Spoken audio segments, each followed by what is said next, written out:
त्याच्यामुळे मला नखं वाढलेले कळतात, दाढी मिशा वाढलेले कळतात, पण जीडीपी वाढतो म्हणजे कुठे नेमकं बघायचं ते कळत नाही. कुठे बघितलं तर कळेल की तो जीडीपी वाढला, पण तो वाढतो आहे आणि त्याचा प्रचार सुरू आहे. तेच माझं म्हणणं आहे. तो जर वाढत असेल तर मग तो कुठे वाढतोय नेमका? नखं वाढतात, दाढी वाढते, केस वाढते हे दिसतात, जीडीपी वाढलेला दिसत नाही. हे जे काही अतार्किक विधान आणि त्यातून होणारी विनोद निर्मिती हे सगळं पाहता इंस्टाग्रामचा नाद कोणाच्या बापाला सुटणार आहे हो?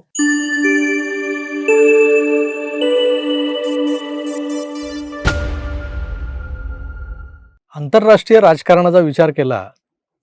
आता तुम्ही म्हणाल आंतरराष्ट्रीय राजकारणाचा विचार आत्ताच का करायचा? आत्ताच नाही, जनरली आंतरराष्ट्रीय राजकारणावर जी काही पुस्तकं छापून आलेली आहेत वेगवेगळ्या विषयांवरची, ती जेव्हा आपण वाचतो आणि त्या पुस्तकांच्या वाचनानंतर माणसात जी प्रगल्भता येते, म्हणजे नुसता आपला देशच नाही तर परदेशातही कोणत्या पद्धतीनं राजकारण केलं जात आहे किंवा केलं जात होतं. अगदी नाझी, फॅसिस्ट, हिटलर, मॅझिनी वगैरे ही जी काही मंडळी होती, या सगळ्या ज्या राजवटी होत्या त्यातली गाजलेली जी जुलमी राजवट जी होती, जिचं उदाहरण दिलं जातं नेहमी, हिटलरशाही, त्या हिटलरच्या राजवटीमध्ये हिटलर हा खरोखरच हुकुमशहा होता की कसा होता, काय होता, हे त्याचं चरित्र वाचल्यानंतर लक्षात येतं आपल्याला. त्याचं राजकारण कुठल्या पद्धतीने चालत होतं तेही आपण कधीतरी अभ्यासलं पाहिजे. वारंवार आपण आपल्याकडच्या राजकारणावर बोलताना बऱ्याचदा गोबेल्स नीती हा एक शब्द वापरतो. तर गोबेल्स नीती म्हणजे नेमकं काय असतं याचा अभ्यास तुमच्यापैकी बऱ्याच लोकांनी केलेला असेल, कदाचित तुम्ही वाचून ऐकून तुम्हाला त्याची कल्पना असेलही. गोबेल्स नावाचा एक मंत्री होता हिटलरच्या मंत्रिमंडळात आणि तो हिटलरचं जे काही प्रचार तंत्र ते तो सांभाळायचा. जे माहिती आणि प्रसारण खातं जे असतं सरकारमध्ये ते तो सांभाळायचा.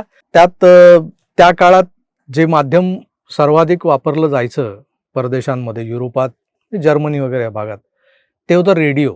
रेडिओचा आपल्याकडे तोवर मागमूसही नव्हता किंवा उगम म्हणजे कोणी पाहिला ऐकलाही नसेल, पण युरोपात मात्र रेडिओ हा बऱ्यापैकी या सगळ्या प्रचार माध्यमांच्या एकंदरच कंटेंट पुरवण्याकरता तो वापरला जायचा. म्हणजे त्यातून मनोरंजन हा मूळ हेतू होता. त्यावर सिनेमातली गाणी वाजवली जायची, क्लासिकल म्युझिक तिकडचं युरोपातलं ते वाजवलं जायचं आणि हिटलरची भाषणं त्यावर नियमित ऐकवली जायची. हिटलरची ध्येय धोरणं, हिटलरचे संदेश बर्लिन रेडिओवरून प्रसारित व्हायचे आणि गोबेल्स या सगळ्या गोष्टी मॅनेज करायचा, कारण तो माहिती आणि प्रसारण मंत्री होता. तर हा गोबेल ज्या पद्धतीनं सरकारला जे पूरक आहे, सरकारला जे आवश्यक आहे, सरकारच्या बाजूने जे आहे तेवढंच कसं लोकांपर्यंत पोहोचेल याचं तो काम करायचा आणि कधी कधी तो जे घडलेलं नाही आहे तेही घडलंय असं सांगून काहीतरी क्रिएट करण्याचा प्रयत्न करायचा. त्यालाच आपण पुढे जाऊन नंतर गोबेल्स नीती वगैरे असं आपण बोलू लागलो. तर या गोबेल्स नीतीकडे वळण्याचं कारण काय? आजच्या या व्हिडिओच्या सुरुवातीला मी गोबेल्स नीतीबद्दल एवढं मोठं प्रवचन देण्याचं कारण काय, तर सध्या भारतातलं जे सरकार आहे तेही अशा पद्धतीनं गोबेल्स नीतीचा वापर करतंय. अशा आशयाचं विधान महाराष्ट्र नवनिर्माण सेनेचे अध्यक्ष राज ठाकरे यांनी केलं होतं. आता कुणी ऐऱ्या गैऱ्यांनी असं काही बोललं असतं तर आपण दुर्लक्ष केलं असतं, पण खुद्द राजसाहेब ठाकरे म्हणतायत तर त्यात काहीतरी तथ्य असेल. आणि बऱ्याच वर्तमानपत्रांनी, आता माझ्यासमोर पुढारी या वर्तमानपत्रातली बातमी आहे, गुढीपाडव्याच्या दुसऱ्या दिवशी त्यांच्या वर्तमानपत्रात छापून आलेली, आणि एकंदरच त्या बातमीमधला एक जो काही पॅराग्राफ आहे तो मी तुम्हाला वाचून दाखवतो. इंस्टाग्रामच्या मोहजालातून बाहेर पडा, जे राजसाहेबांच्या भाषणातले जे काही मुद्दे त्यांनी इथं मांडलेत म्हणजे त्या बातमीत, त्यातला हा एक मुद्दा आहे. जनतेच्या मानसिकतेवर प्रहार करताना राज ठाकरे अधिक आक्रमक झाले. सरकारला प्रश्न विचारू नये म्हणून जाणीवपूर्वक जनतेला करमणुकीच्या गटांगळ्यात गुंतवले जात आहे. मोबाईल आणि इंस्टाग्रामच्या जगातून बाहेर पडा, आजूबाजूला काय चाललंय याचं भान उरलं नाहीये का, असा संतप्त सवाल त्यांनी केला. महाराष्ट्राची अवस्था वाईट झाली असताना जनता मात्र केवळ करमणुकीत वाहून जात असल्याबद्दल त्यांनी खेद व्यक्त केला. आता राज ठाकरे फार महत्त्वाचं विधान करून इथे गेलेले आहेत. इंस्टाग्राम असो, फेसबुक असो, यूट्यूब असो, अनेक सोशल मीडिया प्लॅटफॉर्म, पूर्वी टिकटॉक होतं, आपली एक पिढी त्यात वाहवत गेली, गुंतली आहे, हे आपण पाहिलं. आता टिकटॉक जरी नसलं, ते चायनीज ॲप असल्यामुळे बंदी आहे त्याच्यावर, पण इंस्टाग्रामच्या या सगळ्या मोहजालात पुरते गुरफटले गेलेलो आहोत असं मी म्हणतोय. कारण तुम्ही आम्ही सगळेच म्हणजे प्रत्येक वयोगटातले स्त्री पुरुष आज ज्यांना स्मार्टफोन चालवता येतो, ज्यांच्या हातात स्मार्टफोन आहे, ते सगळे या अशा पद्धतीच्या व्हिडिओजमध्ये शॉर्ट्स, रील्स आणि या सगळ्या क्लिप्सच्या भानगडीत पडलेल्या असतात. आता होतं काय की या इंस्टाग्रामवर सगळ्याच ज्या क्लिप्स येतात त्या मनोरंजकच असतात किंवा त्यातून काहीतरी उद्बोधन होतं, समाज प्रबोधन होतं किंवा काहीतरी नवी माहिती मिळते असं नसतं. आणि अशा सगळ्या ज्या वेळ खाऊ ह्या क्लिप्स आहेत ना, त्या बघण्यात वेळ घालवू नका. एक प्रकारचं टाईम किलिंग चालू आहे. तुमच्या हातातला वेळ निघून गेला, तुमचं भान जर त्यात हरपलं, तर समोर काय वाढून ठेवलं आहे हे बघायलाही माणसाला फुरसत नसते. आणि एखाद्या आजारी माणसाला जशी पेन किलर दिली जाते ना, ती पेन किलर म्हणा किंवा अफूची गोळी म्हणा, जी एक तात्पुरती गुंगी आणि धुंदी आणते माणसाला, त्या पद्धतीची गोळी म्हणजे इंस्टाग्राम वगैरे झालेलं आहे.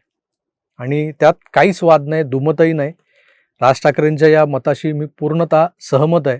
आता मी हे जे काही बोलतोय मनापासून बोलतोय, पण काहींना तो उपहासात्मक सूर लागल्यासारखा वाटतो आणि मग ते मला रात्री अपरात्री फोन करतात, जे महाराष्ट्र नवनिर्माण सेनेचे कार्यकर्ते. आणि त्या जोशामध्ये ते काय काय करून जातात हे त्यांच्या लक्षात येत नाही.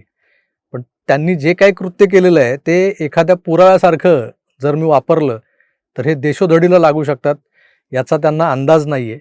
त्यामुळे हे थोडेसे असल्यामुळं ते होतं, घडतं.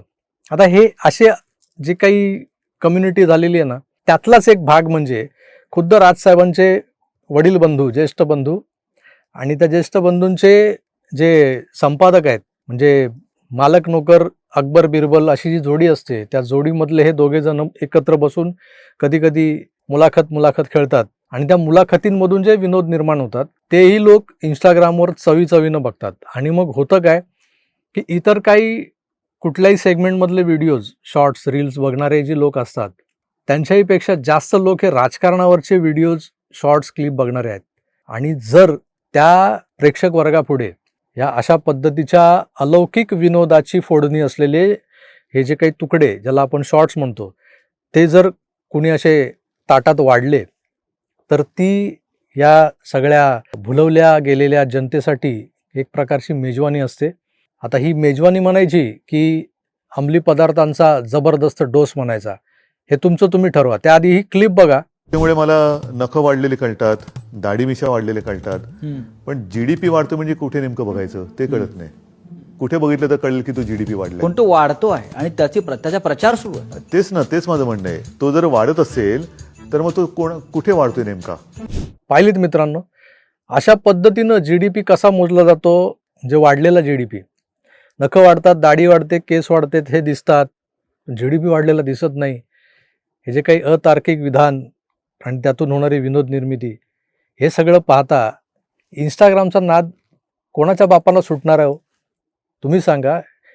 एवढं उच्च कोटीचं मनोरंजन ज्या प्लॅटफॉर्मवर मिळतं, मग ते इंस्टाग्राम असो, यूट्यूब असो, फेसबुक असो, कुठल्याही माध्यमातून या अशा जर क्लिप्स येत असतील मुलाखत खेळण्याच्या, आणि त्यातून जसं मी म्हणालो की अतिशय उच्च कोटीचे असे विनोद तिथे निर्माण होत आहेत, आणि ते बघितल्यानंतर माणूस आपलं दुःख हे क्षणभराकरता नाही तर पुढच्या तासाभराकरता विसरून जातो.